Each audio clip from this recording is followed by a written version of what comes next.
உலகத்திலேயே 1 கோடி பேர் ஒருவருடைய இறுதி பயணத்திற்கு திரண்டாங்க அப்படின்னு சொன்னா அது நம்முடைய பேரறிஞர் அண்ணாவின் இறப்புக்கு தான். அவ்வளவு அன்பு அவர் மீது மக்கள் கொண்டிருந்தனர். போர்க்களம் என்றாலே நம் நினைவுக்கு வருபவர்கள் மாவீரன் அலெக்சாண்டர், ஜூலியஸ் சீசர், மாவீரன் நெப்போலியன், தமிழகத்தின் மாபெரும் அரசன் ராஜேந்திர சோழன், இவங்கெல்லாம் ஞாபகத்துக்கு வருவாங்க. அதே போல் ஜனநாயக போர் என்றால் உலகத்திலேயே ஒருவர் தான் இருக்கிறார், அவர் தான் நம்முடைய பேரறிஞர் அண்ணா அவர்கள். ஜனநாயக வழியிலேயே அனைத்தையும் சாதிக்க முடியும், வன்முறை கூடாது என்று மக்களுக்கு எடுத்துரைத்து அதற்காக பேசியும் எழுதியும் மக்களின் அறிவை கூர்த்தீட்டியவர் நம்முடைய பேரறிஞர் அண்ணா அவர்கள்.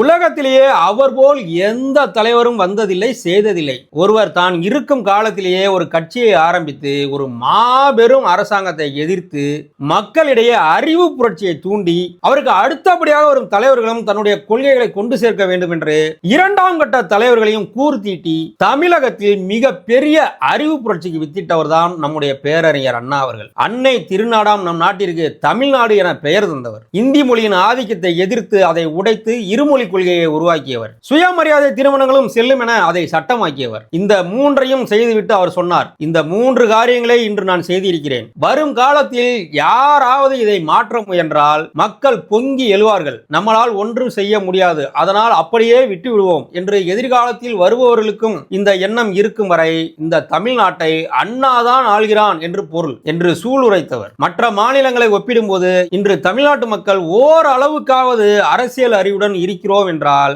அதற்கு பேரறிஞர் அண்ணா அவர்கள் தான் முழு முதற் காரணம். பேரறிஞர் அண்ணா அவர்களுக்கு நம்முடைய திராவிடியன் டைனமிக்ஸ் சேனல் சார்பாக வீர வணக்கத்தை தெரிவித்துக் கொள்கிறோம்.